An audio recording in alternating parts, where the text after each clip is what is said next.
Mechanical Engineering Department, SPIT Amount. I would like to introduce our guest, a great personality among us, Mr. Atish Bavankar sir. He had completed his graduation from KDK College in Mechanical Engineering. He has 15 years experience of industrial-oriented training consultant. Also, he is founder and business head of CAD Master Service Training and Consultation Firm. I request sir to guide us about the most important topic in topic era in the field of design and analysis about design thinking, critical thinking and innovation in design. So now I am giving a pause to my words and now I request to Atish sir to guide us further. Thank you.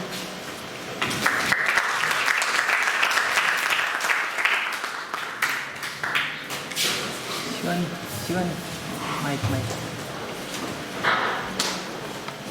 A warm good evening to all of you. Good evening, sir. It's okay, fine. ले लो. Thank you.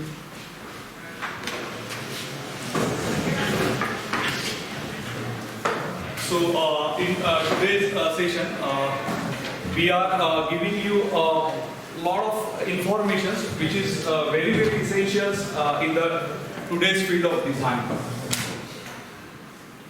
We heard a lot of things about the design. We heard the subjects called design, mechanic design, machine design. Everywhere the terms called design. So first of all, I would like to ask one question from your end. What is mean by design? Structure. Yes?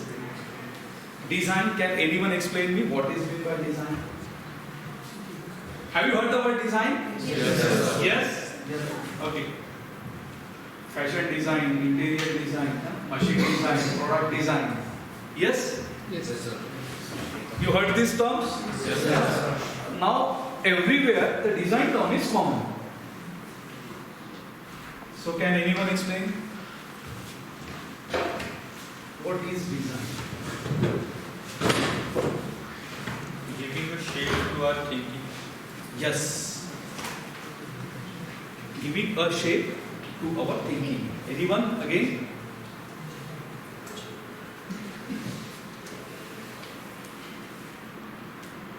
That is half part. Further.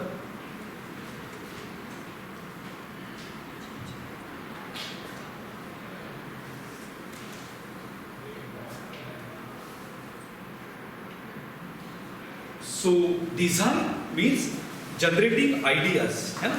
Whatever be the ideas we are having in our mind, that's we need to generate. And suggesting the ways to turn these ideas into reality. Right? जो idea हमारे mind में आया हुआ है, now we have to convert these ideas into the reality. अब reality में लेके आना. And that's what ये जो processes होती है, that's considered as a design process. जहाँ पे हमारे concepts में जो idea आ रही है, उसे हमें convert करना है reality में. Clear this term? Yes, sir. Yes? Okay.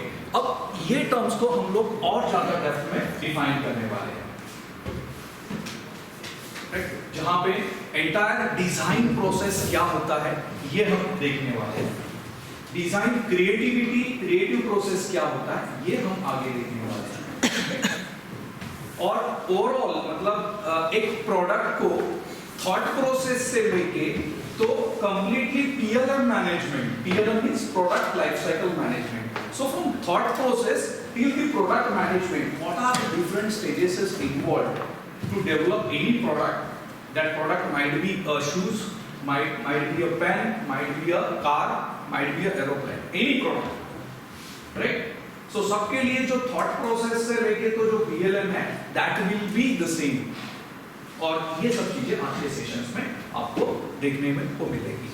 And now ये जो thought process, from thought process in the PLM, what are the different technologies invented to develop that thought process till the final product, right? यहाँ पे technologies कौन कौन सी हमें utilise करनी है, processes कौन कौन से यूटिलाइज करने हैं, राइट? ये आज के सेशंस में हम देखने वाले हैं डेप्थ में, राइट? कि एक डिजाइन इंजीनियर कैसे सोचता है, राइट? कि प्रोडक्ट का इंप्लीमेंटेशन स्टेज तक के उसे कैसे लेके आए, एंड देन लेटर ऑन ये जो सॉफ्टवेयर्स होते हैं like tools, we are calling it as a tools, like CAD का एप्लीकेशंस होता है, सीई एप्लीकेशंस होता है, सीएमडी एप्लीकेशंस होता है ना? There are lot of technologies, GD&Ts होता है, geometrical dimensions and tolerances. So this will be the different terms which helps to develop your product. Yes, right? So these are certain tools. तो tools की अगर मैं बात करूँ तो then tools includes your CAD. अगर मैं बात करूँ तो AutoCAD, Creo, CATIA, SolidWorks, Fusion 360. These are the tools which helps for the modeling point of view. है ना? जो प्रोडक्ट को अगर कॉन्सेप्चुअल स्टेज से बाहर लेके आना है तो मॉडलिंग स्टेज पे हम जाते हैं. देन अगर मैं CAE की बात करूं, computer aided engineering, so here we use the ANSYS, है ना? जहां पे प्रोडक्ट का मैथमेटिकल ऑप्टिमाइजेशन किया जाता है, right? And that will be with the help of software, जहां पे हम मैनुअल कैलकुलेशंस करते थे, इटरेशंस आइडेंटिफाई करते थे. No need to do manually, everything will be handled through the software. That will support through the CAE. अगर हम और थोड़ी एडवांस टेक्नोलॉजी में बढ़ते हैं जहां पे फ्लूइड फ्लो एनालिसिस एनालाइज करना होता है, so that time we take the support of CFD, computational fluid dynamics, जहां पे फ्लो एनालिसिस पे काम किया जाता है, राइट? जहां पे वेलोसिटी, टेम्परेचर, है ना, एक्सेलरेशंस, ये पैरामीटर्स मोस्टली डिफाइन होते हैं. और फिर आगे की अगर बात करें तो PLM कॉन्सेप्ट है, प्रोडक्ट लाइफ साइकिल मैनेजमेंट, जहां पे ओवरऑल डेटाबेस को मैनेज किया जाता है, जहां पे कॉन्सेप्ट डेवलपमेंट स्टेज का जो डेटा है वो, देन प्रोडक्ट डेवलपमेंट का डेटा आएगा, राइट? देन वेंडर डॉक्यूमेंटेशंस रहेगा, वेंडर जो हम प्रोडक्ट बेच दिया मार्केट में और जो वेंडर्स डिफाइन हुए हैं उनका डेटा, राइट? और प्रोडक्ट का internal data, marketing, sales and marketing team का data, right? That's all collaborated in one platform, that's for the PLM, right? उसे मैनेज करना, सो दैट प्रोडक्ट को एवरी टाइम पे कहाँ पे अपडेशंस की रिक्वायरमेंट है वो हम आइडेंटिफाई कर लेते हैं थ्रू द PLM, और कोई भी स्टेज पे प्रोडक्ट के प्रॉब्लम्स को हम सॉल्व कर सकते हैं, उसे इवैल्यूएट कर सकते हैं, उसको उसमें कुछ इनोवेशंस ऐड कर सकते हैं, है ना? वैल्यू एडेड जो बोलते हैं, राइट? मतलब क्लाइंट्स के हमारे नीड क्या है उसके अकॉर्डिंग प्रोडक्ट को डेवलप करना. जैसे कि अभी फॉर एग्जांपल पल्सर व्हीकल आपने देखा होगा, है ना? सो पल्सर का वेरियस मॉडल्स पहले आते थे, बट अगर आप एक 5 years before product and now today's product same, एक अगर मैं पल्सर की बात करूं, so you will get a lot of difference in the design things. Yes, है ना? उसके डिजाइन्स में, उसके एस्थेटिक्स पे, है? आप एस्थेटिक्स पे अगर देखोगे उसके तो काफी सारी चीजें आपको समझ में आएगी, राइट? कि कैसे, and that is the need, क्योंकि आज का यंग जनरेशन क्या है, उसे थोड़ा स्टाइलिश लुक चाहिए होता है, राइट? उसको स्पीड ज्यादा हो चाहिए होता है. तो दीज आर ऑल रिक्वायरमेंट्स, ये क्लाइंट्स की रिक्वायरमेंट्स है, आज के यूथ की रिक्वायरमेंट है, and now considering that requirement they develop the product. या जो रिक्वायरमेंट है ये डिजाइन टीम के पास जाती है, and on that process they will work, है ये लोग वर्क करते हैं. तो आज आपको जो सेशंस ये सेशंस हो रहा है यहाँ पे, ये तो चलो हमें पता चला कि ये कस्टमर की नीड है and we have to be work it out, but इसमें डिजाइन के काफी सारे प्रोसेसेस होते हैं, राइट? काफी सारे स्टेजेस होते हैं. तो कौन सी प्रोसेस है, कौन सा स्टेजेस है, ये मैं इनवाइट करूंगा हितांशु सर, जो आपको थोड़ा सा और डिटेल में एक्सप्लेन करेंगे. एंड लेटर ऑन इनका कुछ सेशन होने के बाद में further processes I will be again continue. Yes Hitanshu please.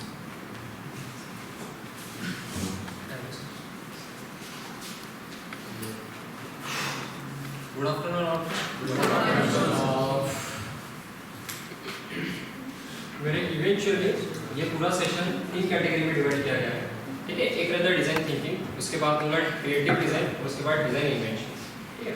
So design thinking rather से कि कॉर्पोरेट वर्ल्ड डिज़ाइन के ऊपर जंप कब करती है, उनका एक स्पेसिफिक क्राइटेरिया होगा, उनकी एक लिमिटेशंस होंगी. सॉर्ट ऑफ लिस्ट होंगी, उस सॉर्टिंग के बाद ही वो कोई भी पर्टिकुलर डिजाइन के ऊपर जंप करते होंगे, ठीक है। तो वो प्रोसेस या फिर वो स्टेज कब अखबार होती है, वो हमें ये पर्टिकुलर सेशंस में या फिर ये पर्टिकुलर टॉपिक में, ये प्रोसेस में हमको समझना है, ठीक है।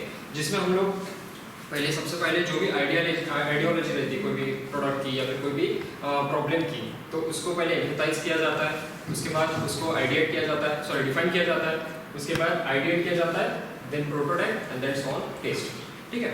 टेस्ट एक रिजल्टेंट फैक्टर है रादर से एम्फेसाइजेशन जो भी प्रोसेस है, उसमें आप सोच रहे हो कि एक पर्टिकुलर प्रॉब्लम के ऊपर आप इवॉल्व कर रहे हो, ठीक है, एक सहानुभूति दिखा रहे हो, पर्टिकुलरली प्रॉब्लम के ऊपर डिस्कस कर रहे हो, वो प्रॉब्लम फेस किए जा रहे हैं और उसके ऊपर सॉल्यूशन निकालने की कोशिश कर रहे हो, ठीक है। तो स्टार्ट टू एंड हम लोग इस पूरे डिजाइन थिंकिंग प्रोसेस को हम लोग इवैल्यूएट करने की कोशिश करते हैं, समझने की कोशिश करते हैं, ठीक है। So first is design thinking में एम्पैथाइज, ठीक है। अब इसमें क्या होता है, पर्टिकुलरली ये एक यूजर सेंट्रिक इंटरवेंशन बोल सकते हैं, इनोवेशन बोल सकते हैं, कस्टमर की रिक्वायरमेंट और डिजाइन थिंकिंग के बीच का एक डिफरेंस है, ठीक है। अब क्या होता है, पर्टिकुलरली जैसे कोई भी रूरल एरिया में कोई भी प्रॉब्लम है, सेक ऑफ प्रॉब्लम से वेस्ट मैनेजमेंट का प्रॉब्लम, तो वो पर्टिकुलर प्रॉब्लम एक ऑफिस में चार दीवार के अंदर बैठ के सॉल्व कर पाओगे नहीं। आप एज अ डिजाइन इंजीनियर आपको वो पर्टिकुलर जगह जाना पड़ेगा, वहाँ पे इवोल्यूशन देखना पड़ेगा, क्या क्या इश्यूज है वो देखना पड़ेगा। इन शॉर्ट आपको वो रियल लाइफ प्रॉब्लम खुद से फेस करने पड़ेंगे, दैट इज एम्फैथाइज, ठीक है, उसको एम्फैथाइजेशन है, ठीक है।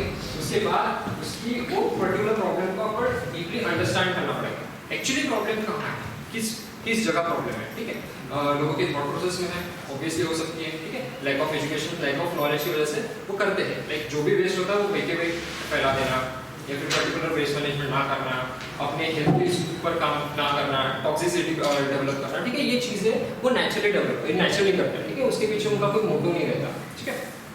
सो ये प्रॉब्लम को समझना या फिर ये पर्टिकुलर चीज़ को समझना, ये स्पेसिफिक इशू को समझना, दैट इज एम्फैथाइज, ठीक है। तो डिजाइन थिंकिंग के प्रोसेस में सबसे पहला स्टेज होता है ये, ठीक है। उसके बाद हम क्या करते हैं, हम वो प्रॉब्लम को, ये गोल को या फिर उसके ऊपर यूजर सेंट्रिक जो भी हमारे यूजर्स होंगे उसको कैटेगराइज करते हैं, ठीक है। अब रादर से आप कोई भी रूरल एरिया में पर्टिकुलरली कोई चीज़ है जो खेतीबाड़ी से निकली है, जो खेतीबाड़ी से लगी हुई चीज़ है, उसमें प्रॉब्लम्स है, ठीक है, सॉर्ट ऑफ इलेक्ट्रिफिकेशन की प्रॉब्लम है, सॉर्ट ऑफ एनर्जी कंजम्पशन की प्रॉब्लम है, रिसोर्स मैनेजमेंट की प्रॉब्लम है, कुछ भी पर्टिकुलर से ऐसे को प्रॉब्लम्स है, उसकी ये पर्टिकुलर आप ये प्रॉब्लम आपका एक सॉर्टिंग होगी, वहाँ पे एक जनरलाइज आप नोटिस कर लेते हो तो आप एक सॉर्टिंग कर ले प्रॉब्लम, उसके बाद उसको एज अ गोल, उसको एज अ प्रॉब्लम आप कैटेगराइज कर लेते हो, गोल को गोल में कैटेगराइज कर लेते हो, उसके बाद उसका एक यूजर टारगेट कर लेते हो, ठीक है। जैसे पर्टिकुलरली कोई मशीन के ऊपर कुछ काम होगा तो आप सिलेक्टिव फार्मर्स को पकड़ोगे, ठीक है, जो मेजरली बहुत ज़्यादा ये निकालते हैं, बहुत ज़्यादा एक्सलेशंस निकालते हैं उनके खेत से, तो आप वो पर्टिकुलर फार्मर्स को टारगेट करोगे, उनके ऊपर आपका जो भी ये पूरा प्रोसेस से बना हुआ प्रोडक्ट होगा उसका एक टेस्ट लेके देखोगे, एक प्रोटोटाइप करके देखोगे, ठीक है। तो ये आइडियल प्रोसेस का मेन क्या बोल सकते हैं, डिफाइन प्रोसेस का एक मेन बेस है, ठीक है। उसके बाद आप उसका एक construct point of view construct करते हो और अवेयरनेस कराते हो, अवेयरनेस सबसे मेन है, ठीक है। अब जबकि उनको पता है ये प्रॉब्लम है, ठीक है, हालांकि वो अगर फॉर एग्जांपल डेली बेसिस पे कर रहे हैं तो उनके लिए वो एक पर्टिकुलर प्रॉब्लम या फिर पर्टिकुलर इशू नहीं है, ठीक है, उनके लिए वो डेली हैबिट है, ठीक है, उनके लिए ऐसा कोई ऐसा बड़ा क्राइसिस नहीं दिख रहा, बट हमें दिख रहा है, फॉर एग्जांपल हमें वो टॉक्सिसिटी दिख रही है, हमें वो हेल्थ इश्यूज दिख रहे हैं फ्यूचर में जाके आने वाले, तो आपको एक अवेयरनेस बैठाना पड़ेगा, आपको एक अवेयरनेस प्रोग्राम चलाना पड़ेगा, शायद कुछ लोगों को कंस्ट्रक्ट करना पड़ेगा, एक जगह लाना पड़ेगा, उनको सारी चीज़ें इलेबोरेट करनी पड़ेगी। सो ये पॉइंट ऑफ व्यू के बेसिस पे आप उसको जनरलाइज करते हो, डिफाइन करते हो आगे, ठीक है। देन सही में जो भी आपके दिमाग में आपने ये प्रॉब्लम डिफाइन किया है, ये सही में वही प्रॉब्लम का सॉल्यूशन है, ठीक है, या फिर ये पर्टिकुलर वो प्रॉब्लम उसी बेसिस पे है, उसका बेस वही है जिसपे हम लोग या फिर जो वो लोग फेस कर रहे हैं, ठीक है। ये डिफाइन करना भी ये प्रोसेस का एक पर्टिकुलर पार्ट ऑफ सॉफ्टवेयर है, ठीक है। देन उसके बाद आता है उसको आइडिएट करना, ठीक है, find solution to the problem with insights. Insight मतलब डीप डाउन, आपको वो उसका सॉल्यूशन ढूंढने की जरूरत है। आपको अगर कोई प्रॉब्लम है, जैसे कोई मशीनरीज का प्रॉब्लम है और आपका अगर सॉल्यूशन ऐसा है कि मैं पर्टिकुलर फॉरेन कंट्री से ये सप्लीमेंट्स, ये कंपोनेंट्स ये करूँगा, एक्सपोर्ट करूँगा, ठीक है, वहाँ से मैं उसको यूज़ करूँगा यहाँ पे, तो सीरियसली वो एग्जीक्यूटेबल है, ठीक है, वो कॉस्टिंग के बेसिस पे नहीं है, ठीक है, रिसोर्स मैनेजमेंट के बेसिस पे नहीं है, आप कोई पर्टिकुलर फॉरेन कंट्री को टारगेट करोगे, आप बोलोगे कि यार ये यहाँ पे एनर्जी रिसोर्सेज का प्रॉब्लम है, एक काम करते हैं, ये बेस्ट एनर्जी रिसोर्सेज मैनेजमेंट का एक उनका पूरा किट है, ये 10-20 लाख का आता है, हम लोग ये एक्वायर कर लेते हैं, ये सेटअप कर लेते हैं। ठीक है, ये पर्टिकुलर पार्ट नहीं है वो प्रॉब्लम को सॉल्व करना। ठीक है, उसको आइडिएट आपको वहीं पे रह करना पड़ेगा, उन्हीं रिसोर्सेज में, उसी कमोडिटीज में। ठीक है, क्योंकि जहाँ प्रॉब्लम जनरेट होती है उसके रिसोर्सेज, उसके कमोडिटीज के बेसिस पे आप सोल्यूशन भी वही फाइंड कर सकते हैं। ठीक है, उसके बाद अब बेसिकली जैसे एक आइडियल टीम या फिर आइडियल पोजीशन पे आते हो, तो आप एक सोचते हो कि मुझे पर्टिकुलर सेक ऑफ नंबर चाहिए, मेरे पास लोग काम करने वाले चाहिए, तो आप कोई टीम बिल्डिंग कर लेते हो। ठीक है, उसके बाद आप वर्क फ्लो डिजाइन करते हो। फॉर एग्जांपल जैसे वही सोलर एनर्जी रिसोर्स मैनेजमेंट का, मैं सिर्फ सोलर के ऊपर या फिर ऐसा स्पेसिफिक इलेक्ट्रिफिकेशन के ऊपर नहीं बोल रहा हूँ, मैं रिसोर्स मैनेजमेंट के ऊपर बोल रहा हूँ। ठीक है, तो कोई भी टाइप का रिसोर्स है जिसमें कोई भी मशीनरीज लग रही है, आप उसके लिए टीम बिल्ड कर लेते हो, उसकी कोई तो बनी हुई मशीन्स होंगी, आप उसके रिसोर्स इंजीनियरिंग कर सकते हो, बने हुए एग्जीक्यूटिव्स होंगे, कुछ रिसोर्सेज होंगे, कुछ कमोडिटीज होंगी, आप उसकी स्टडी करोगे ताकि ये बेस पे यहाँ पे इस गांव में या फिर इस विलेज में, रूरल एरिया में आप उसका सोल्यूशन दे पाओ। ठीक है, उसके बाद आप करते हो एक वर्कफ्लो डिजाइन कर लेते हो। वर्कफ्लो डिजाइन करना बहुत ज़्यादा मेन है, क्योंकि आपका डिजाइनर जिस दिन लेके बैठा है काम, जिस दिन काम करने के लिए वो बैठा है, उसी दिन आपका मैन्युफैक्चर लेके बैठा नहीं, वो मैन्युफैक्चर चीज़ नहीं कर सकता कोई। ठीक है, उसका प्रोडक्शन रेट तभी से तभी नहीं चल सकता। तो एक जनरलाइज एक वे रहता, एक वर्कफ्लो रहता, वो भी एज अ डिजाइन इंजीनियर आपको डिफाइन करके देना पड़ता। ठीक है, अब ये मैं सिर्फ इस बेसिस पे नहीं बोल रहा हूँ कि आप रूरल एरिया में कोई तो इश्यूज फेस कर रहे हो, वो नहीं, ये कॉर्पोरेट वर्ल्ड में भी यही होता है। कॉर्पोरेट वर्ल्ड में कोई तो भी इशू आता है, जैसे फॉर एग्जांपल आप यहाँ पे कोई जनरल इन्वेंशन देख रहे हो आज के डेट में जो डेली बेसिस पे यूज हो रहा है, बट जिस दिन वो लॉन्च हो उसके 10 दिन पहले उसके ऊपर काम करना चाहिए हुआ, उसके महीने पर पहले नहीं, उसके पहले 5-5, 6-6 साल पहले से वो आइडिया के ऊपर काम करना चाहता है। ठीक है, उसका एक वर्कफ्लो बनता है डेली बेसिस पे, आवर बेसिस पे। ठीक है, उसके बेसिस पे उनका एक वर्कफ्लो बनता है और वो वर्कफ्लो के बेसिस पे पूरा वर्क चैनलाइज है। ठीक है, that is channelise of starting, channelise the supply. उसके बाद आता है प्रोटोटाइप। ठीक है, अब एक तो है कोई तो भी एक जनरल आपने आइडिया उठा लिया, उसके ऊपर एग्जीक्यूट करके देख लिया, बन गया है, और उसको डायरेक्ट लॉन्च करके या फिर डायरेक्टली यूजेबल होगा ही, इसकी कोई गारंटी नहीं थी। दैट इज द स्टेज जहां हमें प्रोटोटाइप की जरूरत पड़ती है। प्रोटोटाइप में हम लोग नंबर ऑफ इटरेशंस करते हैं, इसलिए वहाँ पे होगा रैपिड नंबर ऑफ इटरेशंस। एक स्टेज है जहाँ पे हम लोग रैपिड नंबर ऑफ इटरेशंस बढ़ाते हैं। ठीक है, एक चीज एग्जीक्यूट होने के पीछे थाउजेंड्स ऑफ इटरेशंस लग सकते हैं। ठीक है, नेचुरल हो सकता है, होगा ही। दैट नॉट मीन कि आप एज अ डिजाइनर फेल हो। ठीक है, आप जितने ज़्यादा मिस्टेक्स करोगे उतने ज़्यादा जल्दी सक्सीड होगे, तो आप ही लिखा भी होगा। ठीक है, ये एक सबसे सिंपलेस्ट और सबसे एक्यूरेट वे है। गलतियाँ होंगी, चैलेंजेस होंगी चीज़ें, ठीक है, मिस्टेक्स होंगी, आप उसके बेसिस पे एक मिस्टेक होगी, ये एक पर्टिकुलर थ्योरम या फिर ये पर्टिकुलर एप्लीकेशन प्रिंसिपल नहीं चलता है इसके ऊपर, छोड़ो इसको, छोड़ो। ठीक है, तो एक सॉर्टिंग हो गई है। ठीक है, बैकएंड चीज़ें, बैकएंड में गलत चीज़ें सॉर्टिंग हो गई। ठीक है, तो ये मेन रहता है प्रोटोटाइप। ठीक है, उसके बाद है क्विक डर्टी हैंड स्केचेस बना सकते हो, आप बनाते भी होंगे कि लाइक जैसे आपका एक मेगा प्रोजेक्ट मेडिकल होगा, आएगा आप करके, तब उसके ऊपर भी थोड़ा एक थॉट प्रोसेस चलाते हो, एक प्रॉब्लम आ जाती है या फिर आपको कोई पर्टिकुलर डाइट गाइड आपको एक टॉपिक दे देता है, इसके ऊपर थोड़ा रिसर्च करो, आप उसके बेसिस पर 2-3 problems, 2-3 videos, 2-3 research paper find करके आप कुछ एक पर्टिकुलर टॉपिक, एक पर्टिकुलर आइडिया लाते हो। अब उस आइडिया को ड्रॉ करते हो या फिर एक स्केच में ड्रॉ करते हो, तो पर्टिकुलर एक ऑब्जेक्ट अगर आपको मैन्युफैक्चर करना होगा, प्रोड्यूस करना होगा, तो ठीक है, तो वो एक पहली स्टेज होगी। उसके बाद रैपिड आइटरेशन, उसमें भी आएगा आइटरेशन, उसमें आएंगे हैं कि कोई भी स्टेज होगी आइटरेशन आना ही है। ठीक है, इसके बाद आता है इंटरेक्शन सिमुलेशन। ठीक है, अब जैसे कि अब मुझे मेरे दिमाग में कुछ तो भी आइडिया आया है, जब तक मैं वो 4 लोगों के साथ डिस्कस नहीं करूँगा, मीनिंग नहीं उसका कुछ। ठीक है, शायद आगे वाला पर्सन वो चीज़ बता दे, शायद आगे वाला पर्सन ऐसी कोई चीज़ अराइज करे जो मेरे दिमाग में आएगी। ठीक है, तो उसको इंटरेक्टिव वे में सिमुलेट करना बहुत ज़्यादा है। ठीक है, रादर से आप आपके टीम मेंबर के साथ कर रहे हो। हाँ, अगर आप एक कोई तो भी पर्टिकुलर पर्सन जाता है, उस वो प्रॉब्लम का एक बार देख लेता है, वो प्रॉब्लम का थॉट लेकर वो रूम में आ जाता है या पर्टिकुलर ऑफिस में आ जाता है, वो 4 लोगों के बीच में डिस्कस कर रहा है, that is also incorrect.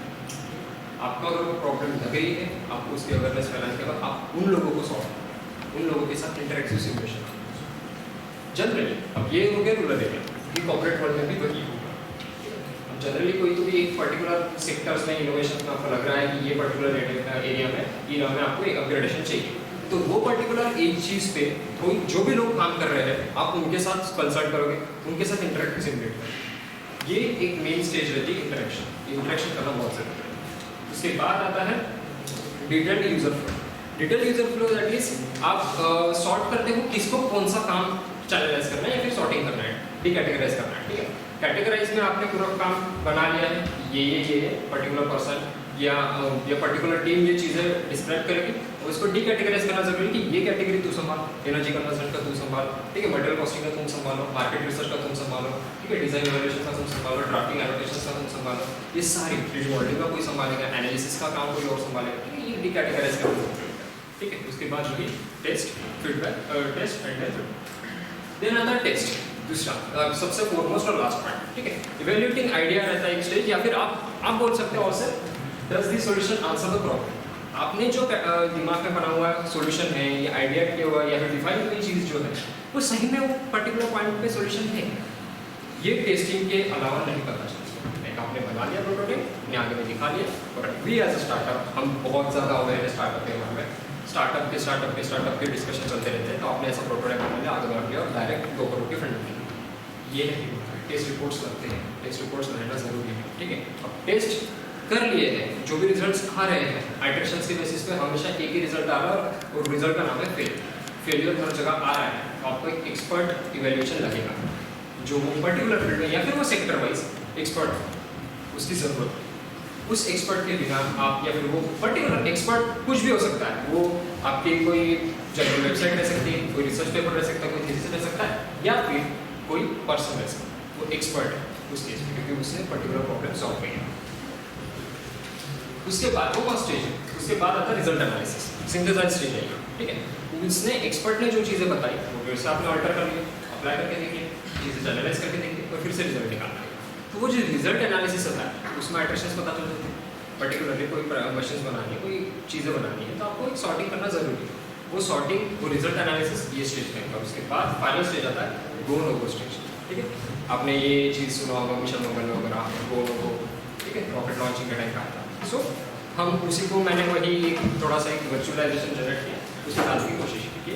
Go no गो वाला स्टेज आता है जिसमें आपको थ्रोटल देना है, आपकी पर्टिकुलर प्रोडक्ट को आपको इन्वेस्ट, आप सही में वो थ्रोटल देके आगे बढ़ सकते हो क्या, आपका प्रोडक्ट उतना है क्या, अगर है ठीक।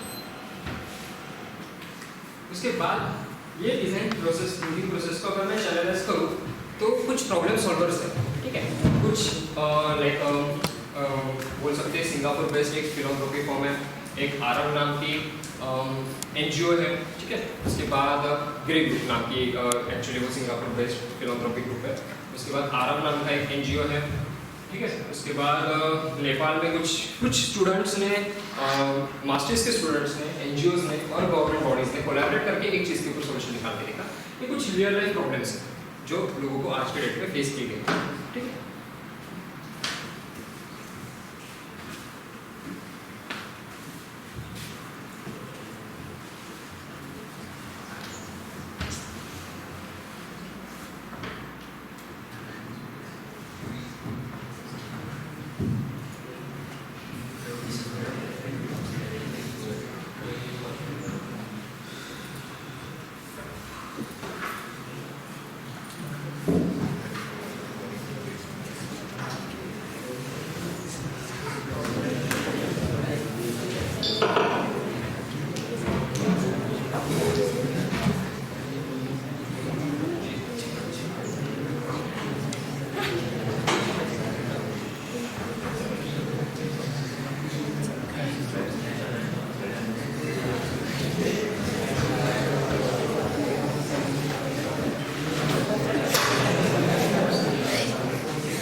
problems of their customers. And that is the beauty of design thinking. The human-centered approach of design thinking puts the consumer at the forefront by addressing their needs and problems.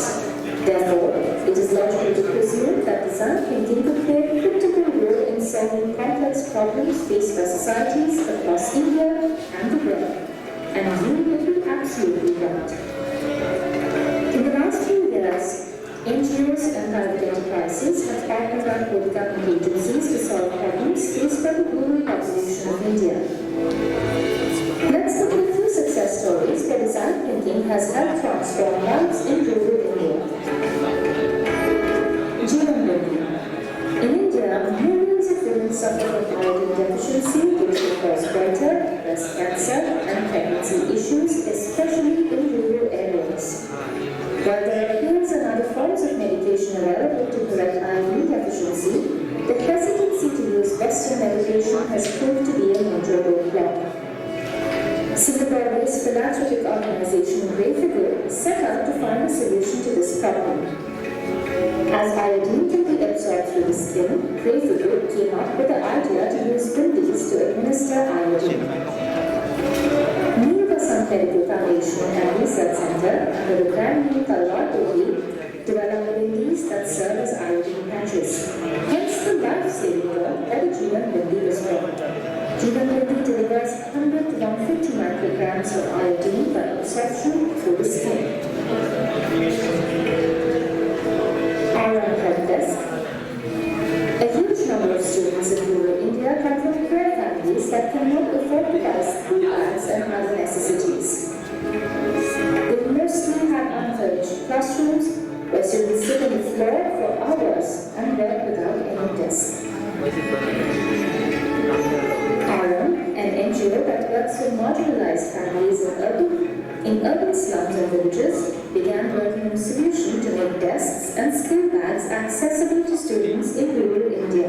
They needed a solution that was low priced, easy to assemble, served as a desk and bag, and was made from recyclable materials.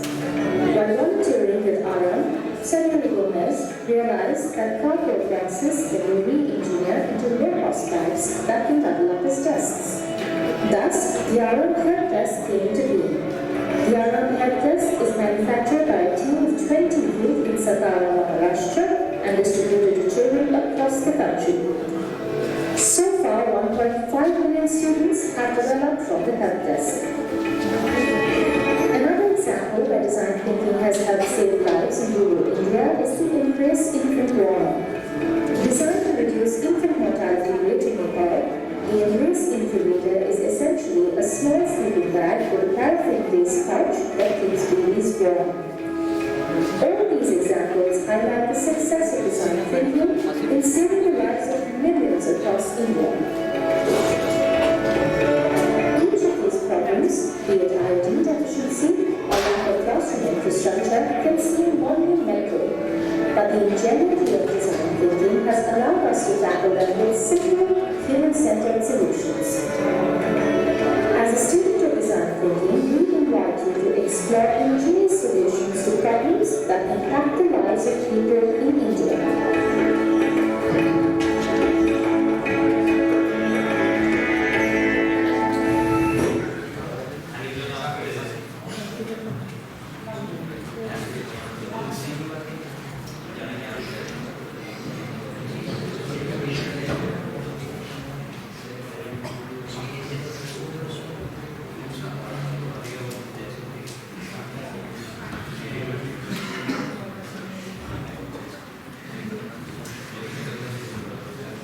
तो ये real life problem solvers थे कुछ ये address integrator और या इसके ऊपर जो उन्होंने सॉल्यूशंस निकाले हैं जो उन्होंने प्रॉब्लम फेस की है जो लोग प्रॉब्लम फेस कर रहे हैं उसका एक पर्टिकुलर सॉल्यूशन निकालने की ये पर्टिकुलर स्पेसिफिक प्रॉब्लम सॉल्व करने की उन्होंने कोशिश की ये एनजीओज गवर्नमेंट बॉडीज सब like private organisations even though छोटी मोटी फॉर्म्स भी इसमें इंक्लूड होती है इनको सबको ऑब्वियसली सारे हर एक इस केस में आप देखा होगा आपने ये बहुत छोटा एग्जाम्पल है ये ऐसा नंबर ऑफ एग्जाम्पल्स हमारे पास हैं जो आज भी एक्टिव काम कर रहे हैं इसमें ठीक है ये जनरलाइज एक पता रहना चाहिए कि डिजाइन थिंकिंग के ऊपर कैसा काम होता है। जब आपको पैरामीटर्स दिए जाते हैं, ड्राइंग्स दिए जाते हैं, उसको आपको 3D बनाना है, दैट इज नॉट डिफरेंट, उसको डिजाइन थिंकिंग कहते हैं।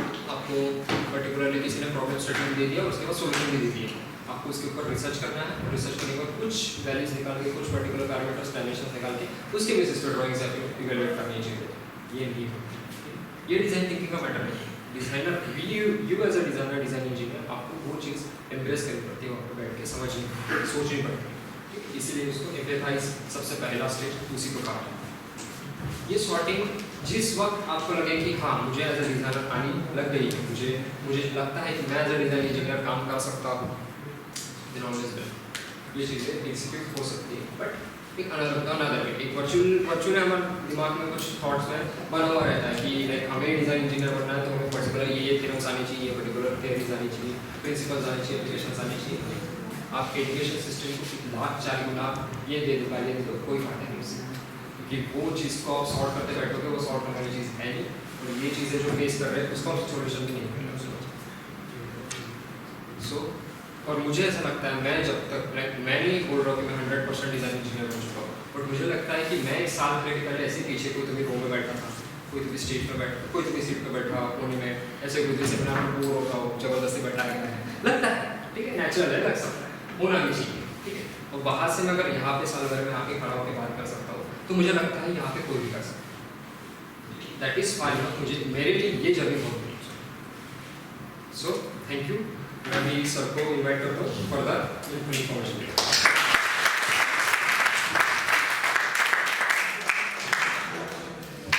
Thank you, Ivanshu. Nice session. Design process back. Thinking process. जैसे मैंने पहले टर्म यूज किया था ना, what is design, है ना? Generating ideas and suggesting the best to turn this idea. ये नॉर्मली था। तो पहला था process, thinking process.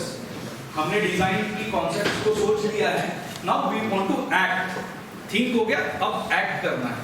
So that is called, act is nothing but the creativity. अब ये जो डिजाइन सोची हुई है, इसे इम्प्लीमेंटेशन स्टेज पे लेके आना है।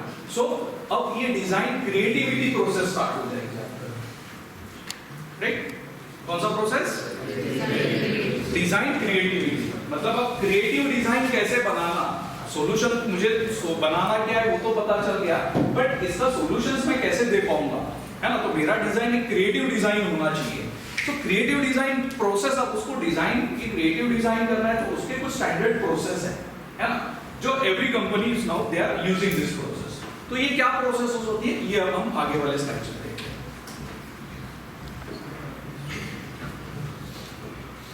Complete design process phase visible है एवरीवन? Yes sir. सबसे पहला फेज होता है इसमें यूटिलिटी, हाँ? यूटिलिटी में जैसे लिखा है emphasise. So what is mean by emphasise? Emphasise करना मतलब क्या होगा? I am talking about the design terms. Yes, sorry, preference और पीपीटी में कोई चीज को प्रोमोट करते हैं, व्यूअर्स का अट्रैक्शन करने के लिए। ओके, और प्लीज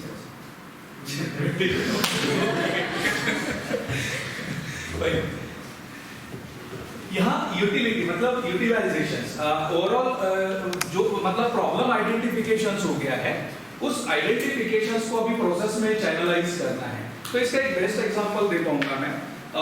कोई भी प्रॉब्लम, मतलब हम क्या कर रहे हैं ना, डिजाइन प्रोसेस में इन्वॉल्व होने के लिए पहले तो प्रॉब्लम आइडेंटिफाई कर रहे हैं कि प्रॉब्लम का डोमेन कौन सा है ना? जैसे अभी हितांशु सर का जो लेक्चर हुआ है उसमें उन्होंने आपको एक्सप्लेन किया हुआ वेरियस डिफाइन प्रॉब्लम्स के वेरिएशंस, है ना? डिफरेंट डोमेन्स होते हैं, लाइक एनर्जी का सेगमेंट का एक डोमेन हो गया, है ना, जिसमें कि solar energy, hydro energy, nuclear energy, ये एनर्जी सेगमेंट्स हो गए।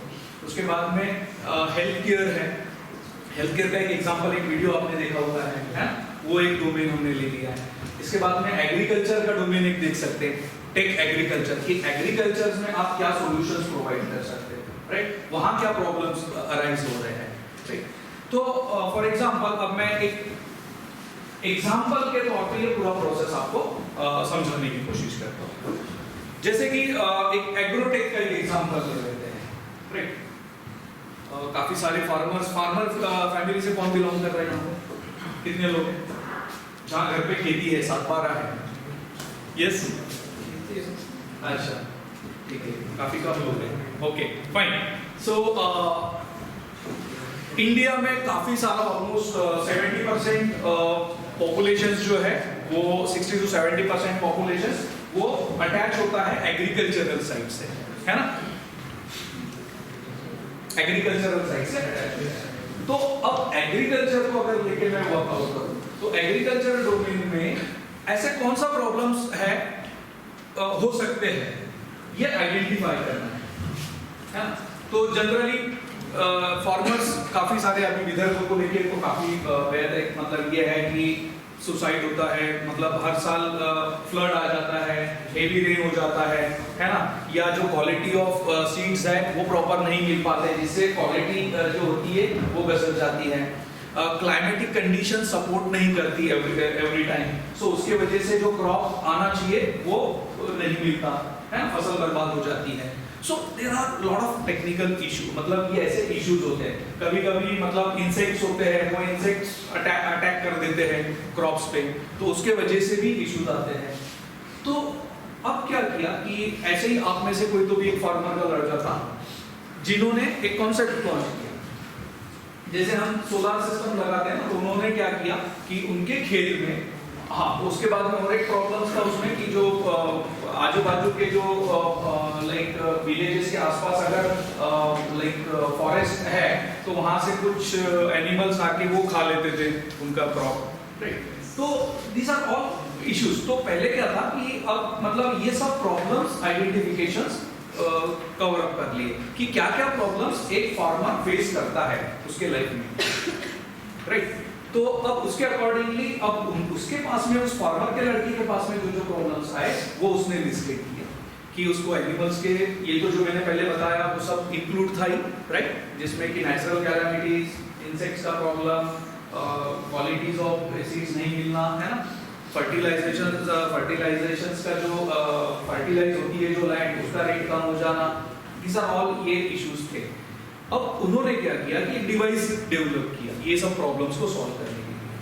एक स्टैंड बनाया, उसमें एक राउटर जैसा एक सिस्टम रहता है, वो राउटर जैसा सिस्टम इलेक्ट्रॉनिक थोड़ा सा सपोर्ट लिया, जिसमें कि IoT बेस्ड टेक्नोलॉजीज इनबिल्ट की। Have you heard about the IoT? Yes.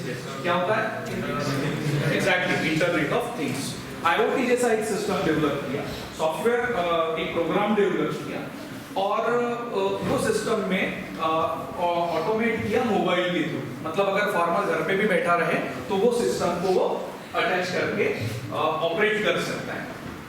अब वो सिस्टम में क्या क्या इंफॉर्मेशन थी, तो वो सिस्टम में ओवरऑल मतलब एग्रीकल्चर का जो जो नॉलेज चाहिए, ठीक है, वो with in one click SMS के थ्रू उस कस्टमर को, उस फार्मर को मिल जाता था। कि उससे अगर किया कि भैया मैं सोयाबीन की फसल कैसे लूँ, राइट, तो सोयाबीन की फसल लेने के लिए कौन सा मंथ में वो सोयाबीन की पेरनी होनी चाहिए, राइट, उसके बाद में उसका सीड्स कौन से क्वालिटी का होना चाहिए, उसके लिए लैंड की क्वालिटी क्या होनी चाहिए, लैंड का ग्रेड क्या होना चाहिए, लैंड में कौन कौन से कंटेंट होने चाहिए, उसके लिए लैंड ये टेस्टिंग होता है, सॉइल टेस्टिंग। तो सॉइल टेस्टिंग के थ्रू वो फार्मर उस क्वालिटी की लैंड उसकी है या नहीं, उस पर्पस के लिए वो डिफाइन कर सकता है, राइट।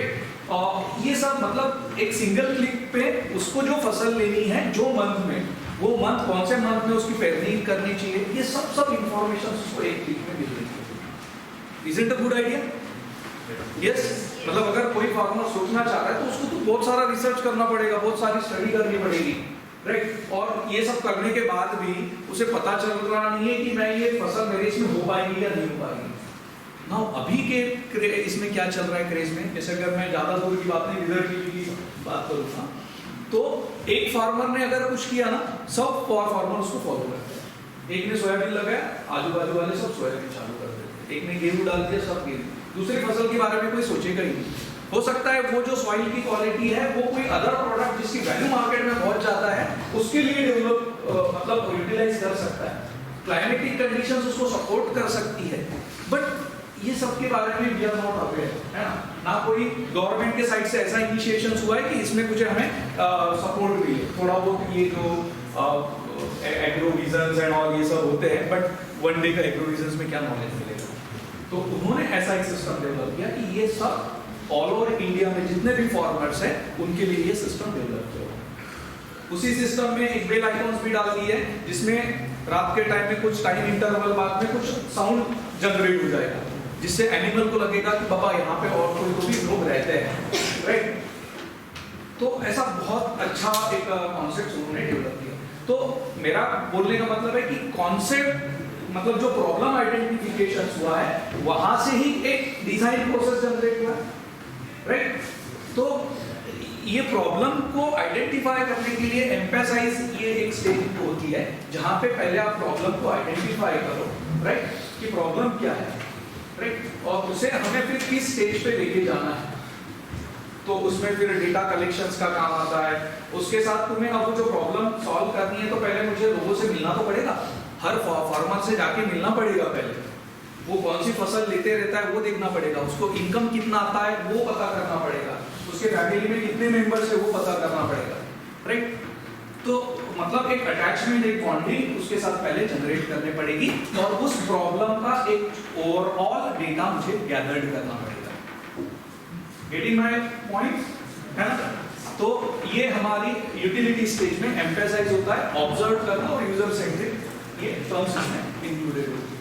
देन होता है functionality stage, define and ideate करना।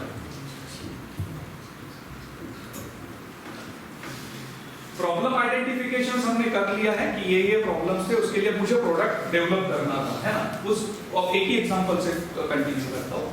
उसने सोचा था कि वो प्रोडक्ट डेवलप करना है, ये प्रॉब्लम्स है, अब उसे आईओटी टेक्नोलॉजीज इनबिल्ड करना था, उसे ऐसा प्रोडक्ट डेवलप करना था कि कोई फार्मर उसे मतलब परचेज भी कर पाए, है ना।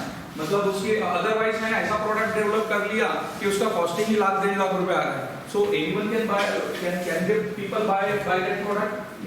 नहीं, है ना। तो वो फार्मर का इसीलिए हमने एम्फेसाइज किया पहले कि क्या उसका पोटेंशियल, मतलब ये कस्टमर अगर मेरा प्रोडक्ट उस तरीके से मेरा प्रोडक्ट को इसमें नहीं जा रहा है कि मैं प्रॉफिट ऑर्गेनाइजेशन डेवलप करूं, मैं सोसाइटी को सपोर्ट करूं, ये मेरा पहला इंटेंशन था। And definitely other strategy to develop design processes और डेवलप प्रोडक्ट, उसमें फाइनेंशियल एस्पेक्ट्स को अटैच हो ही जाएगा, राइट। बट वो तो हमारा थोड़ा डिफरेंट है, क्रिएटिव प्रोसेस इसमें भी डिफरेंट है, स्ट्रेटेजिक प्रोसेस होती है क्रिएटिव केस में भी, तो वो बाद में देखेंगे हम लोग। तो फंक्शनैलिटी की मैं बात कर रहा हूं जिसमें डिफाइन एंड आइडिएट स्टेज आ जाती है, जहां पे प्रोडक्ट को अब define as per the emphasise phase के अकॉर्डिंगली उसे डिफाइन करना पड़ेगा, राइट। जिसमें कि कॉस्ट पैरामीटर्स मैंने देखा कि जो मेरा कस्टमर है जिसको ये प्रॉब्लम्स आ रहे हैं वो उसकी पेइंग कैपेसिटी ज्यादा नहीं है, राइट। सेकेंड, अब मुझे ये प्रॉब्लम पता चला कि वो ज्यादा एजुकेटेड नहीं है, तो मुझे इंग्लिश लैंग्वेज में अगर मैं पहला प्रोडक्ट बनाऊंगा that will be not working out. तो मुझे एक और पता चला कि मुझे लैंग्वेजेस बैरियर आ गया है यहाँ पे, तो वो बैरियर भी मुझे सॉल्व करना पड़ रहा है। तो ये प्रॉब्लम डेफिनेशंस में, फंक्शनैलिटीज में मुझे ये सब डिफाइन करने को मिलता है स्टेजेस, राइट, कि मुझे प्रोडक्ट डेवलप करते टाइम पे क्या क्या चीजों का ध्यान रखना है। मुझे ध्यान रखना है कॉस्ट का, मुझे ध्यान रखना है लैंग्वेजेस का, राइट। उसके बाद में अब मैं और एक स्टेज पे जाता हूँ कि need, as per the need, है ना। जैसे मैंने कहा कि लैंड की अवेलेबिलिटीज कहाँ है, क्या लैंड की अवेलेबिलिटी फॉरेस्ट के पास है, क्या लैंड की अवेलेबिलिटी एक मतलब जहाँ लोगों का मतलब गांव के पास बोल सकता हूँ वहाँ है ना। तो लैंड की अवेलेबिलिटीज के हिसाब से मुझे फिर वो जो साउंड क्वालिटीज का मैंने बोला कि एनिमल्स का आवाज आना, है ना, या वो रहता है ना जो बजाते रहता है, जैसे बटरफ्लाई आती है या फिर और कोई बोलेंगे मतलब इंसेक्ट्स आ जाते हैं, है ना, क्रॉप को खाने के लिए, तो उसके लिए वो क्या बोलते हैं उसको हम लोग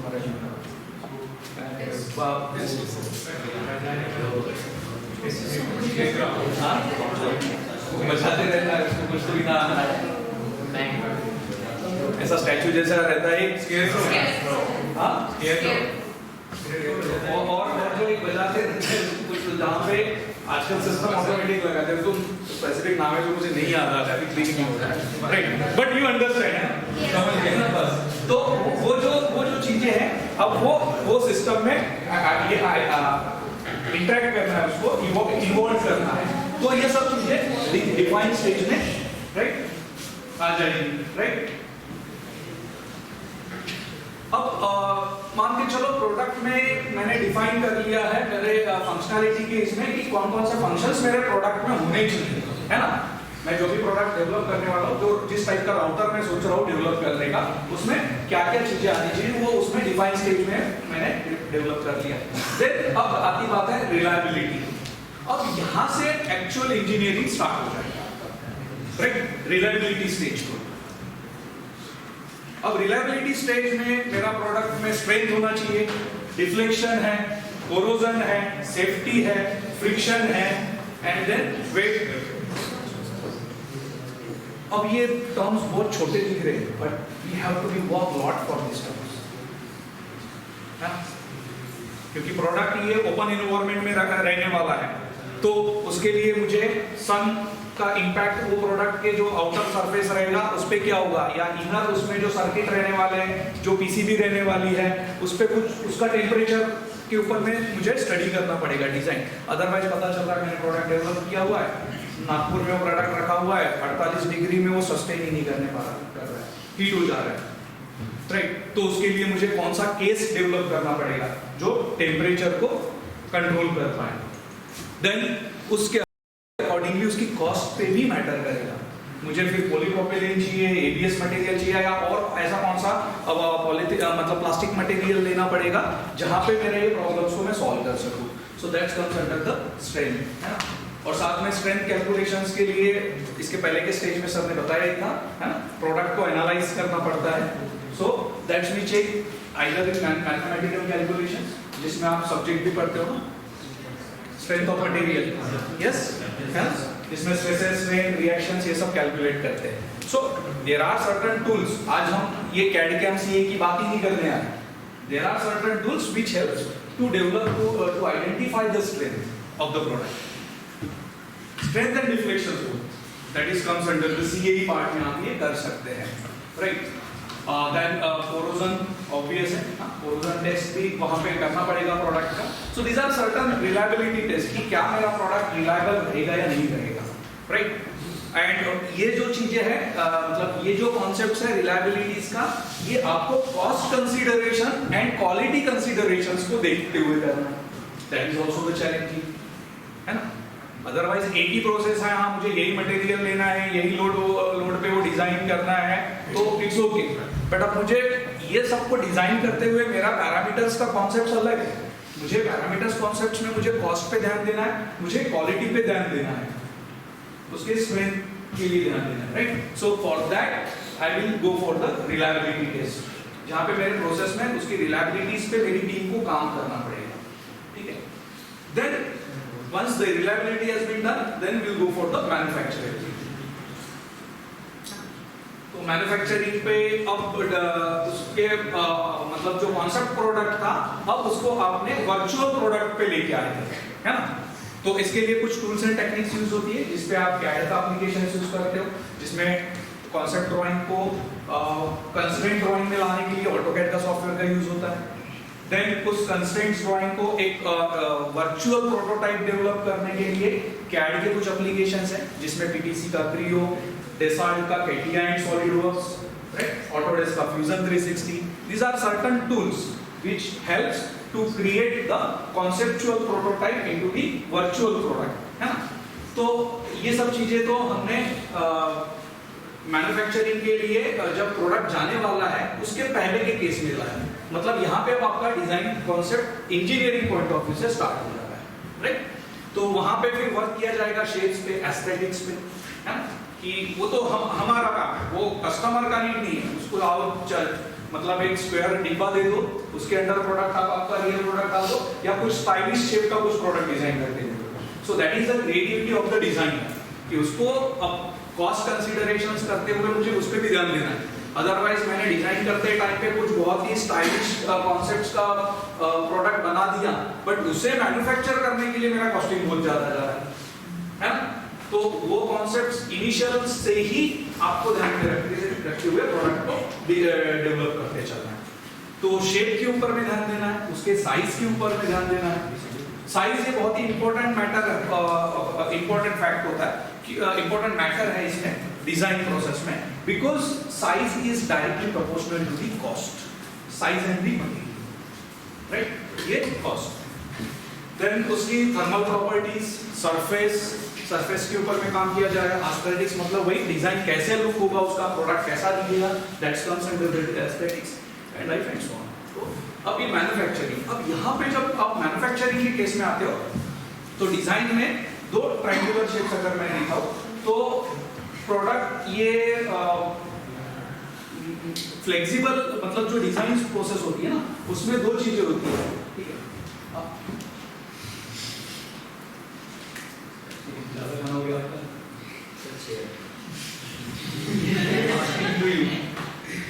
फ्रेश हो गया ओके,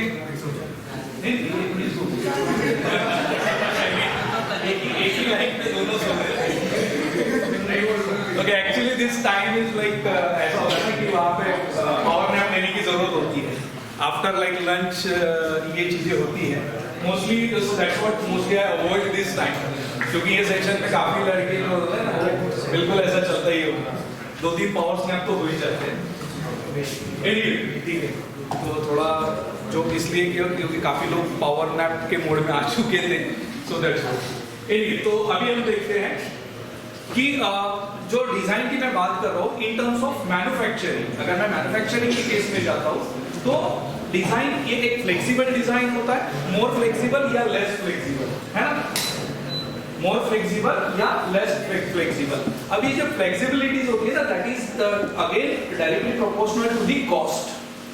अगर आपका प्रोडक्ट ये मोर फ्लेक्सिबल है, ठीक है, प्रोडक्ट मोर फ्लेक्सिबल है, तो कॉस्ट क्या होगी, ज्यादा लगेगी या कम लगेगी? यस, अगर आपका प्रोडक्ट मोर फ्लेक्सिबल है तो कॉस्टिंग ज्यादा लगेगी या कम लगेगी? यस, कितने लोग बोल रहे ज्यादा? Can you please raise that this? आवाज तो बहुत ज्यादा है, हाथ दो ही से। अच्छा, कितने लोग बोल रहे कम लगेगी?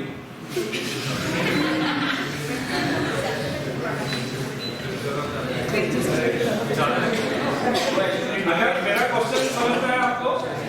नहीं, अच्छा, काफी लोग ऐसे हैं जिनको क्वेश्चन क्या पूछा वही नहीं क्लियर। तो डिजाइन ये दो है, एक मोर फ्लेक्सिबल, एक लेस फ्लेक्सिबल। मेरा और and we are thinking for manufacturing prospectus, ठीक है, हम जो बात कर रहे हैं वो मैन्युफैक्चरिंग के ओरिएंटेशन से बात कर रहे हैं।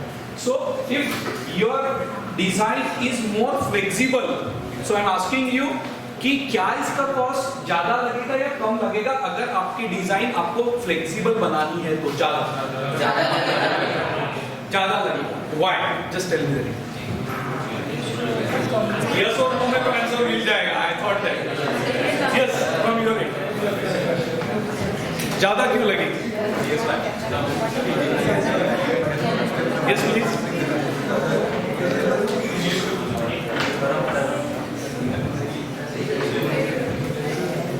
You said ज्यादा कॉस्ट लगेगा। Why?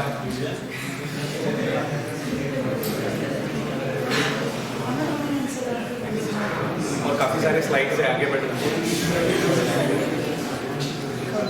चलो ओके, प्लीज कोई बताना चाहेगा? Anyone from this side? हाँ, अब मत पूछो कि क्या। Yes, आप बताना चाहते हैं। तो बढ़ाने के थोड़ा सा plastic is more flexible, steel is more flexible, plastic का यूज वेरी बड़ी। हाँ, steel is expensive than plastic. हाँ, तो plastic is cheaper and more less flexible. Steel is flexible. Okay, in terms of material, material. right? So there are again lot of things, है ना? एक ही चीज के पीछे बहुत मतलब टर्म्स कनेक्ट हो जाते हैं, ठीक है। अब more flexible and less flexible, अब ये बात सोचो कि अगर मुझे फ्लेक्सिबल डिजाइन बनाना है, अब मैं मोर फ्लेक्सिबल की भी बात कर रहा हूँ, अगर मुझे flexible design less flexible design बनाना है, मतलब कंस्ट्रेंट्स डिजाइन है ना, तो कंस्ट्रेंट डिजाइन के लिए आपको बहुत ही हाई क्वालिटी मैन पावर लगेगा, राइट। मशीन्स बहुत तगड़ी लगेगी, जहां पे टॉलरेंसेस को बहुत ही माइन्यूट माइक्रोन में काम करके काम करना पड़ेगा, right. And then third one will be the material, उस क्वालिटी का मटेरियल आपको लेना पड़ेगा। Like if you talk about the SS, तो एसएस में भी काफी ग्रेड होते हैं। If you talk about the aluminium, उसके ग्रेड होते हैं। सो द मटेरियल कंपोजिशन, और तो मटेरियल कंपोजिशंस के अकॉर्डिंगली उसका स्ट्रेंथ डेवलप होता है। तो जो क्वालिटी ऑफ मटेरियल है वो एकदम हाई क्वालिटी का आने लगेगा, राइट। तो अगर आप मटेरियल हाई क्वालिटी का ले रहे हो, लेबर का क्वालिटी एकदम हाई रख रहे हो आप, एक्सपीरियंस, मशीन्स जहां नॉर्मल लेथ मशीन्स की जगह आप कन्वर्ट हो जा रहे हो सीएनसी मशीन्स में, so definitely the cost will be high, right. So design की अगर मैं बात करूं, तो अगर आपकी फ्लेक्सिबल डिजाइन चाहिए, ठीक है, या इनफ्लेक्सिबल मतलब लेस फ्लेक्सिबल डिजाइन चाहिए, तो जहां फ्लेक्सिबिलिटीज बढ़ गई वहां आपकी कॉस्ट कम लगेगी। उसका रीजंस भी है ना कि आपके जो स्क्रैप है वो कम निकलेंगे। फॉर एग्जांपल पेन है ना, ये पेन की मैं बात करूं, ये हमारा कैडमास्टर का डिजाइन पेन है, राइट। इसको एक्चुअली इसकी खासियत बहुत अच्छी भी निकाला तो बता दो। आजकल कैसे है ना वीडियोस यूट्यूब पे ये वो सब काफी दिख रहे हैं, राइट। तो ये पेन को ना आप ऐसा रखेंगे, yes, right. So see this is the design में, ये एक्चुअली टॉपिक डिजाइन का चल रहा है, that's what I tell you this, ठीक है। तो आज ये पेन ले लिया, पेन तो मेरे पर्पस का है, बट स्टैंड आजकल 150-200 रुपए का स्टैंड लेना पड़ता है। So this 10 rupees of pen solve my problem, है ना, मैं कितना भी देर काम कर सकूं। Second things, this is touch, right. तो मोबाइल अगर हाथ में है तो लॉक और ये ज्यादा फिंगर का यूज होता है, right. So this is my, वो से क्या कहते हैं, टच पेन से करते हैं, है ना। तो ये मेरा प्रॉब्लम सॉल्व, राइट। तो ये क्या था, this is also one concept of design, right. ये कॉन्सेप्ट्स ऑफ डिजाइन। तो मेरा ये कहना था कि जैसा ये फ्लेक्सिबल, मोर फ्लेक्सिबल है, अगर ये पेन को मैं फ्लेक्सिबल बनाऊं, इसके दो पार्ट हैं, है ना, ये एक पार्ट और एक ये पार्ट, दो पार्ट है। अब अगर इसमें मैंने टॉलरेंस, मतलब इस डिजाइन को मैंने मोर फ्लेक्सिबल बना दिया, तो मैं इसका टॉलरेंस डिफरेंस रखूंगा, है ना। अगर मैं कुछ टॉलरेंस वैल्यू रखता हूँ, टॉलरेंस देता हूँ, तो मैन्युफैक्चरिंग के केस में ये हमारा प्रोडक्ट रिजेक्शंस केस में कम जाएगा, अगर इसकी मैं टॉलरेंस वैल्यूज कुछ रखता हूँ। बट इसको मैंने बहुत ही कंस्ट्रेंट्स कर दिया टॉलरेंस में, मैंने बोल दिया कि 0.01 का ही टॉलरेंस चाहिए, ठीक है, तो chances of rejections will be more. और वहां मैं बोलूं कि मुझे 1 mm का चलेगा, अब 1 mm का और 0.1 mm का, राइट, 10 टाइम्स लेस। तो टॉलरेंस वैल्यूज जितना ज्यादा रहेगा, मतलब एक रेंज प्रोडक्ट की, कि उसकी जो फिटमेंट है, उसके जो लाइक फिट जो होते हैं ना, interference, clearance and transition fits, है ना, फिट्स, तो उसके फिट जिस पर्पस के लिए वो मतलब हो रहा है वो फुलफिल होना चाहिए, राइट। तो ये जो बातें हैं कि डायरेक्टली डिजाइन के टर्म्स में ऐड हो जा रही है कि आपका डिजाइन मोर फ्लेक्सिबल होना चाहिए या लेस फ्लेक्सिबल होना चाहिए, and it directly depend on the product कि आप कौन सा प्रोडक्ट डिजाइन करने जा रहे हो उसके अकॉर्डिंगली। अदरवाइज प्रोडक्ट की कॉस्ट में अगर मैं बोलूँ तो अगर दो कार की अगर कंपेयर करूं तो एक कार आपको 6 लाख की मिल जा रही है और सेम फीचर्स के साथ में, सेम कॉन्फ़िगरेशंस के साथ में दूसरी कार आपको 12 लाख की या 8 लाख या 10 लाख की मिल जा रही है, सेम बाकी technical specifications and all, but दोनों के बीच में डिफरेंस रहेगा। कॉस्टिंग वेरी हो रही है बिकॉज ऑफ मटेरियल, है ना, मटेरियल में कहीं ना कहीं कुछ ना कुछ चेंजेस होंगे and that's reflect to the cost. तो this all the terms comes under the manufacturabilities. तो वो प्रोडक्ट मैन्युफैक्चरेबिलिटीज कौन से स्टेज पे जाएगा, है ना, उसके in terms of cost, in terms of quality, ये हमें ये स्टेज पे पता करना रहता है। And then later on the market. भैया प्रोडक्ट तो बन गया, रेडी है, right? What about the sale, है ना? What about the end customer target, जो टारगेटेड कस्टमर है वहां तक प्रोडक्ट कैसे जाएगा, राइट? उस प्रोडक्ट के पीछे उसका मतलब सर्विस रहेगा, उस प्रोडक्ट की पैकिंग रहेगी, है ना? क्योंकि ऐसा तो नहीं ना पेन, ये पेन है, ये पेन मुझे नागपुर से कैड मास्टर के ऑफिस से एसबी जैन में भेजना है, ऐसे 1000 पेन भेजने हैं, देन तो उसके लिए पैकिंग लगेगी अच्छी सी। हो सकता है मैं 1000 पेन एक बॉक्स में ना पैक करके छोटे छोटे 100 के बंडल बना दूं, राइट? उसको अच्छे से रैप कर दूं, उसको एक उसके लिए कार्टून डिजाइन कर दूं, देन कार्टून को एक लकड़ी के इसमें मतलब ये डिपेंड करता है प्रोडक्ट पे। My product is not that of like light weight या फिर ऐसा कांच का नहीं बना है जिसको मुझे और ज्यादा प्रोडक्शंस की रिक्वायरमेंट है, right? So considering to that aspects also we need to think for the marketability point of view. तो उसमें ये मार्केटेबिलिटी में प्रोडक्ट के कॉस्टिंग्स पे मैं ध्यान दूंगा, मेंटेनेंस, तो अब ये उसके रीयूजेबल प्रोडक्ट के केस में जो मैंने प्रोडक्ट राउटर का लिया हुआ था, है ना, एग्रीकल्चरल प्रोडक्ट जो मैंने डिफाइन किया था, उसके केस में अगर मैं जाता हूँ तो cost, maintenance, remanufacturing process, then resource recovery और एनर्जी कंजम्पशन, ये फैक्टर है। तो अब एनर्जी कंजम्पशन में क्या वो प्रोडक्ट मतलब जहाँ पे यूटिलाइज होने वाला है, जैसे भी काफी सारे ग्रामीण एरिया में तो लाइट होती नहीं है, राइट? तो फिर उसके लिए और रीडेवलपमेंट, रीथिंक करना पड़ेगा डिजाइन प्रोसेस में। एनर्जी के लिए उसको सोलर पैनल भी लगा देना पड़ेगा वहाँ पे, एंड वो उन्होंने किया था वो product. And the case study of the same you will get it in on YouTube. ये मैं कुछ मतलब यूट्यूब पे काफी फेमस है, राइट? और उनका प्रोडक्ट भी because my company is also listed in the startup and DPIIT certified, ठीक है? स्टार्टअप के बारे में कितने लोगों को पता है? स्टार्टअप इंडिया आप लोग कौन सी ईयर में? सेकेंड ईयर है, थर्ड ईयर में कितने लगे? Okay, so anyways good. तो this is good opportunity for you, आप लोगों के लिए जो सेकेंड ईयर थर्ड ईयर में है, बहुत बड़ा अपॉर्चुनिटी है आप लोगों को, ठीक है? मतलब मैं तो ये स्टेज पे आज मेरा एज हो गया 40, right? Now again I am thinking for the redevelopment of product, right? Some innovations, अभी तक कम से कम 40 के आसपास मेरे कॉन्सेप्ट्स डेवलप हो चुके हैं, राइट? बट बात फाइनेंशियल की आती है, सो दैट्स व्हाट कहीं ना कहीं जाके स्टार्ट हो जाता था, राइट? सो स्टार्टअप इंडिया एक गवर्नमेंट ऑफ इंडिया का इनिशिएशंस है फॉर डेवलपिंग द टेक्निकल, मतलब एक जो प्रॉब्लम्स होते हैं वो प्रॉब्लम्स को सॉल्व करके सोसाइटी में कुछ नए इनोवेशंस लाना, right? So there are different sectors है, उनके सेक्टर्स डिफाइन किए हुए हैं, हर एक डोमेन से कुछ सेक्टर्स है, लाइक एग्रोटेक जैसे मैंने बताया, डिफेंस है, ऑटोमोटिव सेक्टर्स है, राइट? ऐसे ऑलमोस्ट 150 के आसपास कुछ सेक्टर्स है, and according to your choice you just select the sector, और उस सेक्टर्स पे जाके आप आपका इनोवेशन थिंकिंग या उसके सेक्टर्स के कुछ जो प्रॉब्लम्स है, now they are trying to give you the problem also.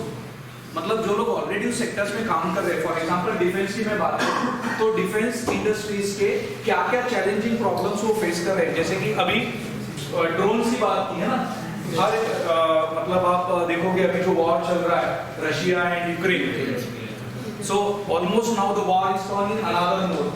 सो पहले किसी ने ड्रोन देखा भी नहीं था, अब ड्रोन्स का इम्पैक्ट ज्यादा हो रहा है, राइट? तो ये कौन सी कंपनी है?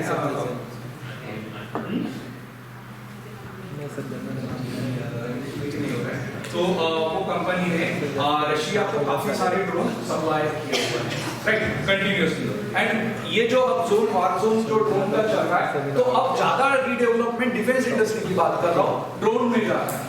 ड्रोन में एडवांस टेक्नोलॉजी क्या आएगी, राइट? उसमें वो लोग वर्क कर रहे हैं। सबसे पहले तो कॉस्टिंग में, राइट? क्योंकि एक ड्रोन की कीमत अगर मान के चलो 50 या 60 हजार रुपए आ रही है, तो क्या उसको और रिड्यूस किया जा सकता है? क्या उसमें नई टेक्नोलॉजी बिल्ड की जा सकती है, राइट? तो ये अब रिसर्च का चल रहा है। तो ऐसे काफी सारे स्टार्टअप्स हैं जहां पे वो अपने मतलब वो जो इंडस्ट्रीज है, वो जो डोमेन है, वहां के प्रॉब्लम्स वो लोग जो फेस कर रहे हैं, they are putting in front of you and now on that you need to research on it, right? आप लोगों को रिसर्च करना है, उसका प्रॉब्लम सॉल्व करना है and might be I told you कि like this is a good opportunity because आप लोगों के कॉलेज में भी आई थिंक स्टार्टअप का कुछ है, you need to work it out for this, ठीक है? और एक बॉडी बनाओ आप लोग स्टार्टअप के लिए, कुछ टीम डेवलप करो, जैसे कि हितांशु सर भी यही कॉलेज से थे, उनकी एक टीम देखा मैंने and they are also very active team, है ना? तो काफी अच्छी टीम है उनकी और काफी कोऑपरेटिव है और ये एक प्लेटफॉर्म है आप लोगों के लिए कि you can become a entrepreneur. किसी कंपनी में काम करने के बजाय you can develop your own company and now for that startup India के लिए government of India is giving the subsidy of 20 lakh initially, grant मिलता है 20 लाख का और उसके ऊपर में अगर आप जाते हो तो 50 लाख है, राइट अमाउंट। तो आपको उसके वेबसाइट से पूरा ये चीजें पता चलेगा। तो पहले तो ऐसा था कि हमारे माइंड में अगर कुछ कॉन्सेप्ट्स आए and we need to develop it, तो हमें काफी सारी चीजें सोचनी पड़ती थी, है ना? कि यार मैंने ये प्रोडक्ट तो बनाया बट इसको आगे कैसे मैं लेके जाऊं। So we are stuck on that area, in fact somehow me too, मेरा भी कुछ एक एरिया में ऐसा हो रहा है कि जहां पे मैं डिजाइन प्रोसेस में स्टक हो जा रहा हूं because I use in my project the code is European code, IS code EN 1250, जो कि मेरा प्रोडक्ट LNG प्रोडक्ट से रिलेटेड है उसमें। सो मेरा ये कहना है कि ये अच्छा प्लेटफॉर्म है आप लोगों के लिए। सो ट्राई, और अभी काफी सारा नॉलेज डिजाइन से रिलेटेड आप ले रहे हो, so you can try to implement it, है ना? और फाइनल ईयर में भी आपको प्रोजेक्ट सबमिट करना होता है ना? तो जहां पे आपके पीछे कुछ लगा दिया है कि हाँ ये करना है, तो फिर आप तो करोगे ही, because it's a part of academic, right? So you can just gather some information of that domain, मतलब आप अभी से उससे वर्क करना स्टार्ट कर दो एंड लाइक गिव 1 आवर ना डेली। अगर 1 आवर भी दिया, एक 10 लोगों का टीम बन गया, तो आई थॉट कि if I am alone doing my own startup, तो आप 10 लोग तो मिलके कर सकते हो। क्योंकि मैं अभी सोचता हूँ कि मेरी टीम बनाओ 10 लोगों की, तो मुझे मेरे फ्रेंड ही नहीं मिलते, राइट? क्योंकि सब लोग कहीं ना कहीं ऑलरेडी दे आर सेटल्ड और अभी उनके पास इतना टाइम नहीं है कि वो लोग ये नए स्टार्टअप में काम करें। But you have lot of time. आप आपका 1 घंटा भी अगर अपार्ट फ्रॉम स्टडी कर रहे हो, that is for your future only, तो आपको इसको बहुत बेटर है, राइट? चलो तो आगे बढ़ते हैं। सो आई होप डिजाइन प्रोसेस पे आपको समझ में आया। यस, नेक्स्ट अभी माइनस करता हूँ शॉर्ट में, क्योंकि मैंने काफी सारी चीजें ऑलरेडी एक्सप्लेन की हुई है। सो क्रिएटिव डिजाइन प्रोसेस में एक सिचुएशनलिस्ट आता है पार्ट, राइट? मतलब इसके फेजेस है क्रिएटिव डिजाइन प्रोसेस में, जिसमें सिचुएशनलिस्ट में जैसे मैंने बताया ना, ग्रामीण का कोई प्रॉब्लम है ना, रूरल एरिया का कोई एक प्रॉब्लम आपने उठा लिया, जिसमें just like NGO, they are not working for profit point of view, जैसे कि प्रॉफिट ऑर्गेनाइजेशंस होता है जो कि पैसों के लिए ओनली काम करते हैं, उनका मेन इंटेंशन होता है ऑन द मनी। तो ये नॉन प्रॉफिट ऑर्गेनाइजेशंस होती है जो ये डिजाइन प्रोसेस के लिए अपना इन्वॉल्वमेंट देती है, राइट? तो इस प्रोसेस में वही प्रॉब्लम को क्रिएट करना, मतलब वही मैंने जो बताया कि डोमेन सेक्टर्स है उसमें से प्रॉब्लम उठाना, देन कोरिलेट करना उस प्रॉब्लम को, राइट? जैसे कि जीवन बिंदी का आपने देखा था कि प्रॉब्लम था कि आयोडीन की कमी थी लेडीज के इसमें, तो उन्होंने उसका एक प्रॉब्लम का सॉल्यूशंस क्रिएट किया, उसको रिलेट किया, राइट?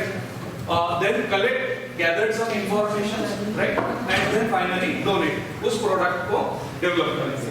तो जैसा ये जीवन बिंदी का अगर मैं एग्जांपल दूं इस केस में, तो पहले प्रॉब्लम को आइडेंटिफाई किया, उस प्रॉब्लम के लिए एम्फेसाइज प्रोसेस यूज की, जहां पे लॉट ऑफ इंफॉर्मेशन गैदर्ड की, राइट? उसको रिलेट किया उस प्रॉब्लम को, डेटा कलेक्ट हुआ, है ना? उसके अकॉर्डिंगली प्रोसेस को चैनलाइज किया और फाइनल उस प्रोडक्ट को डेवलप करके उसको डोनेट किया। उनका मेन इंटेंशन उसमें पैसा कमाना नहीं था, नॉन प्रॉफिट ऑर्गेनाइजेशंस। तो ये एक पार्ट हो गया। Second, structuralist. अब अगर मैं स्ट्रक्चरलिस्ट की बात करूं, तो डिजाइन प्रोसेस में प्रॉब्लम को स्ट्रक्चरलाइज ये मतलब जो करना होता है, यहाँ पे अब प्रॉफिट ऑर्गेनाइजेशन इन्वॉल्व हो जाता है, राइट?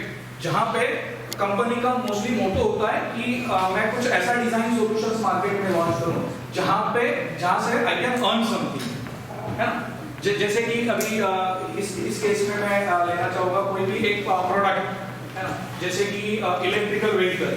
अब इलेक्ट्रिकल ईवी का मार्केट है ना, everyone is like to be like launch their EV first, है ना, इलेक्ट्रिक व्हीकल उनकी मार्केट में लॉन्च करते। अब यहाँ पे चैलेंजेस क्या था कि बैटरी का कॉस्टिंग सबसे ज्यादा जाता था इलेक्ट्रिक व्हीकल का, इवन दो मेंटेनेंस कॉस्ट जो है आफ्टर 3 to 4 इयर्स वो बहुत ही हेवी हो जाता है। सो अब पहले तो ये था कि एक इलेक्ट्रिकल व्हीकल महिंद्रा की थी, वो E20 करके वही 6 या 6.5 8 लाख के आसपास आती थी। तो इतनी अब तक क्वांटिटी नहीं थी, बहुत कम लोग थे, कस्टमर बेस कम था, दैट्स व्हाट तब प्रोडक्ट नहीं बिकता था। But now customer base is high today, है ना। तो ये ध्यान में रखते हुए और आने वाले समय में डीजल पेट्रोल ये दिन ब दिन बढ़ते ही जा रहा है, और एक टाइम है 2043 तक डीजल यहाँ से कंप्लीटली गॉन। तो उस टाइम पे आपको you need to be move on the other alternative solutions, right. तो इस केस में अब कंपनी जैसे मैं टाटा मोटर्स ले लूं, मारुति ले लूं, any automotive company, they will think for the end customer को इलेक्ट्रिक व्हीकल चाहिए, right. So they are trying to work on it. अब उसमें वर्क करके वो प्रोडक्ट की कॉस्टिंग को कम कर रहे हैं, राइट। क्वालिटी में कुछ जो उसके स्टैंडर्ड्स के अकॉर्डिंगली होंगे वो बेसिक क्वालिटी के साथ में प्रोडक्ट को लॉन्च करने जा रहे हैं, राइट। एंड अब वो सब करके उसमें उनका मेन मोटो रहेगा जनरेट मनी, है, क्योंकि they have also the lot of expenditures, है। तो वो सब मैनेज करने के लिए they has to be work on it. तो उनके जो डिजाइन प्रोसेस में अब ये स्ट्रेटेजिकली स्ट्रक्चरलिस्ट पार्ट ऐड हो जाएगा, जहाँ पे सिस्टमैटिक है, methodological, task motivation, creative relative skills और डोमेन रिलेवेंट स्किल्स। थोड़े से हेवी वर्डिंग है, राइट।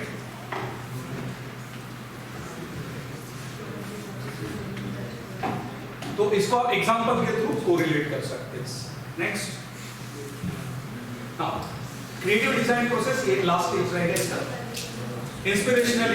इंस्पिरेशनल लिस्ट के लिए मैं एक एग्जांपल देना चाहूंगा स्पेसएक्स कंपनी का, राइट, जहां पे जो मतलब मोटिवेशनल फैक्टर होता है वो थोड़ा एक हायर मतलब लेवल पे चले जाता है ना।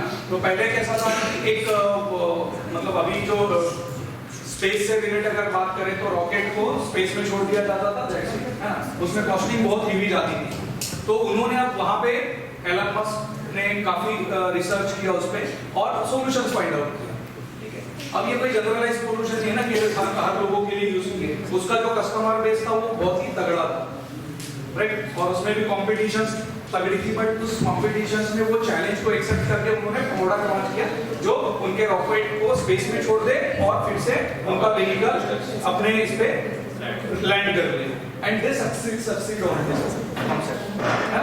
तो अब ये प्रोसेस में अब जब ये कॉन्सेप्ट से वो डिजाइन पे के केस में जा रहे हैं तो उनको प्रिपरेशन स्टेज, पहली स्टेज थी उनकी प्रिपरेशन की, मतलब आइडियलाइजेशन, प्रॉब्लम आइडेंटिफिकेशन स्टेज, ठीक है, जहां पे क्या informations and knowledge input into the process, problem structuring and sense making. Problem structuring मतलब जो मैंने बताया कि स्पेस रॉकेट पहले जाते थे, प्रॉब्लम ये था कि रॉकेट वही डिस्ट्रॉय हो जाते थे, राइट। सो कॉस्टिंग बहुत ज्यादा जाती थी, तो अब ये सब प्रॉब्लम स्ट्रक्चर हो गए उनके, ठीक है। तो ये प्रिपरेशंस किया उनका। उसके बाद में इंक्यूबेशन स्टेज। अब इंक्यूबेशन स्टेज ये ऐसा आइडियलाइज स्टेज होता है प्रोसेस का, डिजाइन प्रोसेस का, जहां पे जो आपने डेवलप मतलब डेटा कलेक्ट किया हुआ है उस पर रिसर्च करना, उस पर स्टडी करना, राइट। क्योंकि कुछ कॉन्सेप्ट्स ऐसे होते हैं जहां पे मुझे पता है कि यहाँ से मुझे वहां तक वॉक करके जाना है तो मुझे कितना टाइम लगेगा, राइट, आई कैन जज। बट समहाउ ऐसे कुछ भी ये कॉन्सेप्ट्स होते हैं जहां पे we need to be work on gambling concepts, है ना। गैम्बलिंग पता होगा ना, राइट, जो कैसीनो में खेला जाता है। तो लक फैक्टर मतलब उसमें हम डिटरमाइन नहीं रहते, ठीक है, वो प्रोबेबिलिस्टिक बेसिस पे खेला जाता है। तो वो प्रोबेबिलिटी के केस में इंक्यूबेशंस के लिए वहां पे हमारे जो प्रॉब्लम्स है उसको सॉल्व करने के लिए उन्होंने जो जो डिजाइन डेवलप किए होंगे या कॉन्सेप्ट किया हुआ उसको वो इंक्यूबेट कर रहे हैं प्रोसेस के, मतलब टाइम दे रहे हैं खुद को कि कौन सा मतलब कैसे कैसे मैं प्रॉब्लम्स के सॉल्यूशंस को डेवलप करूं। That comes under incubation, मतलब cognitive process where informations left for the period of time, जो informations gathered किए हुए उसके ऊपर वर्कआउट करना। Then illumination stage, जहाँ पे promising ideas has been release our movement, मतलब हम खुश होते हैं ना, जैसे कि अभी सेमिनार हो जाएगा आप लोगों के मुंह से निकलेगा right, so that's thing is illumination, मतलब promising idea has been released.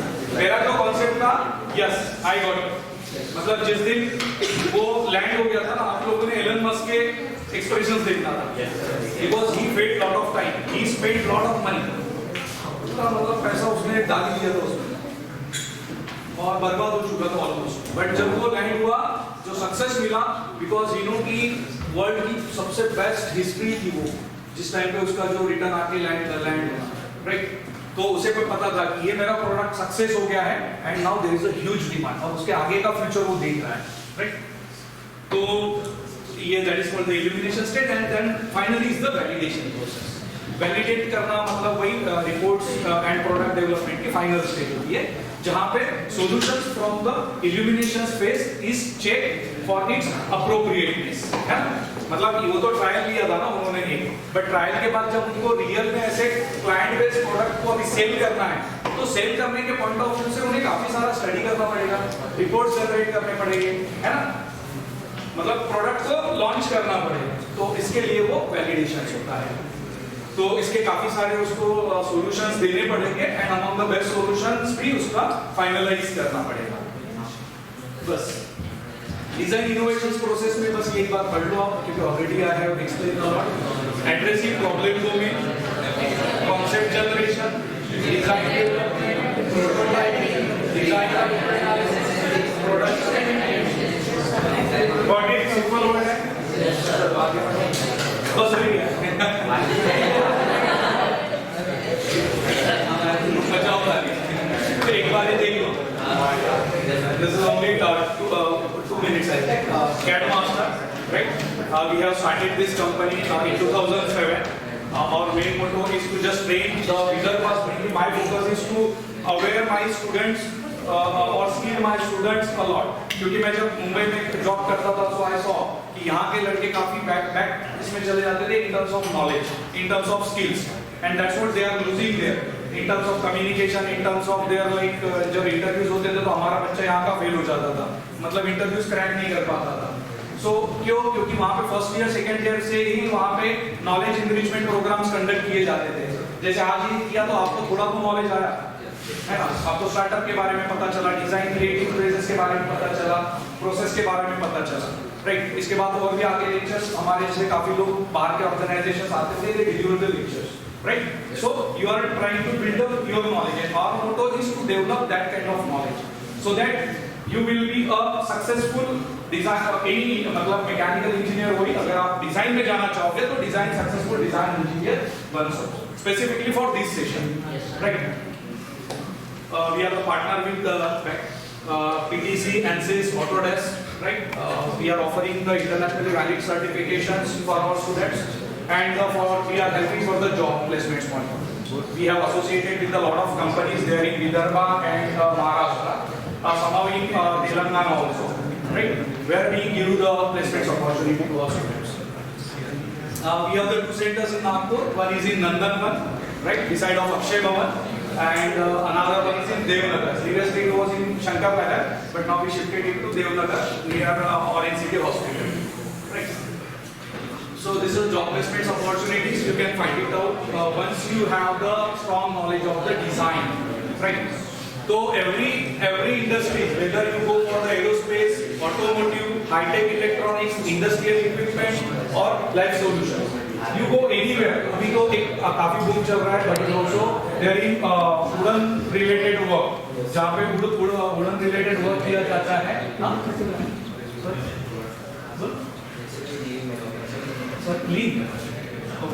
तो मतलब काफी जगह इसका इम्प्लीमेंटेशन है, तो that mean there is an opportunity, है ना, ये हमारे लिए एक अपॉर्चुनिटी है। So being an mechanical engineer you have the like scope for the design engineer, you can visit any of the top organization as a design head, है ना, तो शुरुआत डिजाइन इंजीनियर से होगी राइट, फिर senior design engineer, then design head, design manager, and then director, design director. So इस तरीके से काफी अच्छा स्कोप अवेलेबल है। इनोवेटिव प्रोडक्ट, ये लास्ट पे भी फिर ठीक है। तो देखिए अगर एक कार डिजाइन करना है तो कार डिजाइन के लिए dots, drawing, CAD,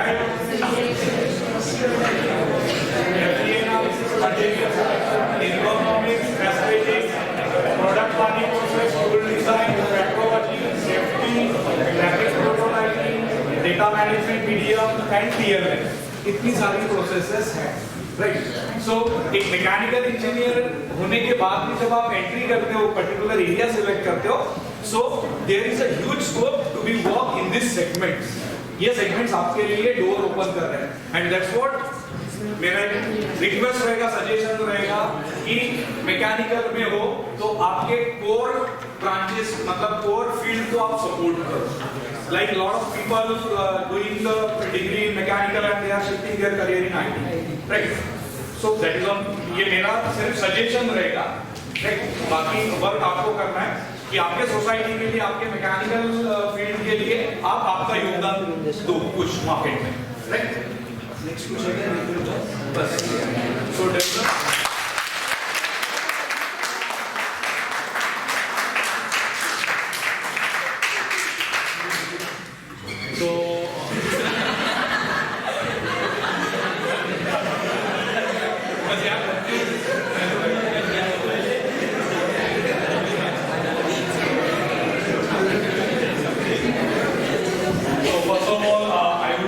thanks to all of you for this nice interactions I had here. And last but not the least, our HOD sir, Akshul sir, right? That is Mohit sir.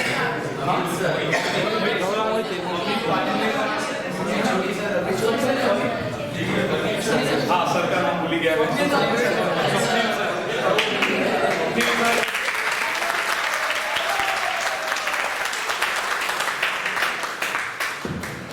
Without Swapnil sir पे session होना ही नहीं, तो क्योंकि we had a trouble there, so he sorted out our problem, right? So we thank you sir also. Thank you.